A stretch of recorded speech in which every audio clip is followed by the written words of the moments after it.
2018 সালে ত্রিপুরায় পালা পরিবর্তনের পর তৎকালীন মুখ্যমন্ত্রী বিপ্লব কুমার দেব নেশামুক্ত ত্রিপুরা গড়ার ডাক দিয়েছিলেন। দীর্ঘ 5 বছর পর 2023 সালে দ্বিতীয়বারের জন্য ক্ষমতায় আসে বিজেপি আইপিএফটি জোট সরকার। বর্তমান মুখ্যমন্ত্রী ডক্টর মানিক সাহা পূর্বতন মুখ্যমন্ত্রী বিপ্লব কুমার দেবের সেই স্লোগানকে সামনে রেখে নেশামুক্ত ত্রিপুরা গড়ার ডাক দিয়েছেন। কিন্তু সরকারের মানসিকতা ভালো থাকলেও একাংশ পুলিশ অফিসারদের কারণে নেশার বাড়ন্ত হয়ে উঠেছে ত্রিপুরার বিভিন্ন মহকুমাগুলি। রাধাকিশোরপুর থানার অধীন শহর ও গ্রামীণ এলাকায় বেড়ে চলেছে দিনের পর দিন নেশার রমরমা বাণিজ্য। রাধাকিশোরপুর থানার ওসি বাবুল দাসের নেতৃত্বে কিছুদিন পর নেশা বিরোধী অভিযানের নাটক মঞ্চস্থ করা হয় বিভিন্ন জায়গায়। এই ধরনের গুঞ্জন বিভিন্ন সময় থানায় কান পাতলেই শোনা যায়। কিন্তু এবার রাজ্যের বিরোধী দল কংগ্রেস রাধাকিশোরপুর থানার ওসি বাবুল দাসের বিরুদ্ধে সরাসরি অভিযোগ তুলে বুধবার দুপুর 1টা নাগাদ রাধাকিশোরপুর থানা ঘেরাও করে যুব কংগ্রেসের কর্মীরা।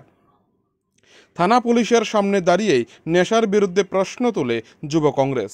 একের পর এক স্লোগানে গোটা থানা কম্পিত হয়ে ওঠে। পরে 4 জনের একটি প্রতিনিধি দল থানার দায়িত্বপ্রাপ্ত পুলিশ অফিসারের সাথে ডেপুটেশনে মিলিত হয়। ডেপুটেশন শেষে সংবাদ মাধ্যমের প্রশ্নের উত্তরে উদয়পুর জেলা কংগ্রেসের সভাপতি টিটন পাল বিস্ফোরক অভিযোগ করে রাধাকিশোরপুর থানার ওসি বাবুল দাসের বিরুদ্ধে। টিটন পাল অভিযোগ করে থানার মধ্যেই বিভিন্ন নেশা কারবারিদের সাথে রফা দফার বাণিজ্য চলে। এর ফলে উদয়পুরে বেড়েছে নেশার বাড়ন্ত। কিন্তু পুলিশ কেন নেশা কারবারিদের উপযুক্ত শাস্তি দেওয়ার জন্য কোনো ব্যবস্থা গ্রহণ করছে না, তার জন্য রীতিমতো প্রশ্নচিহ্নের মুখে ফেলে দেয় রাধাকিশোরপুর থানার পুলিশকে।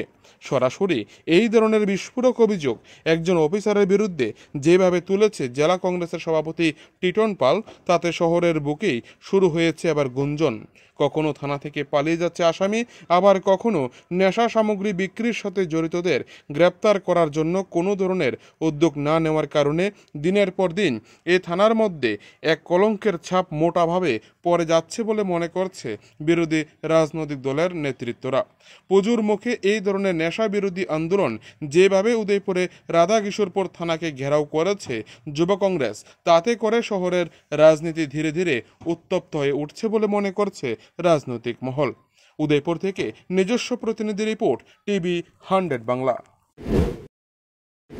যুব কংগ্রেস এবং আমাদের মূল যে বক্তব্য, সেই বক্তব্যটা হচ্ছে এই লোক দেখানো নেশা বিরোধী অভিযান করার পরে নেশার কবলে যে যুব সমাজ সেটাকে সেখানে অভিযোগ আছে, একটা গুঞ্জন চলছে সাধারণ মানুষের মধ্যে যে নেশার কারবারি, যারা নেশার কারবারের সাথে জড়িত তাদের সাথে থানাবাবুদের একটা গোপন একটা রফা একটা চুক্তি সেখানে থাকে।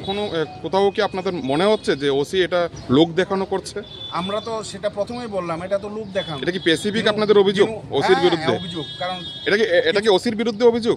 নিশ্চয়ই অভিযোগ থাকবে। উনি যেহেতু দায়িত্বে আছেন সেখানে নিশ্চয়ই সেখানে ওনার বিরুদ্ধে সেখানে অভিযোগ থাকবে। আরও কঠোর হতে হবে পুলিশ প্রশাসনকে। আমি এই থানার যিনি দায়িত্বপ্রাপ্ত ওসি সাহেব আছেন, আমি বিনয়ের সাথে বলবো আপনি আরও কঠোর সেখানে ভূমিকা নিন, কারণ কঠোর ভূমিকা যদি আপনি না নেন তাহলে যেভাবে যুব সমাজ সেখানে অন্ধকারের কানাগুলিতে সেখানে ধাবিত হচ্ছে, আগামী দিন এই শহরের জন্য এই রাজ্যের জন্য অত্যন্ত সেখানে অশনি সংকেত।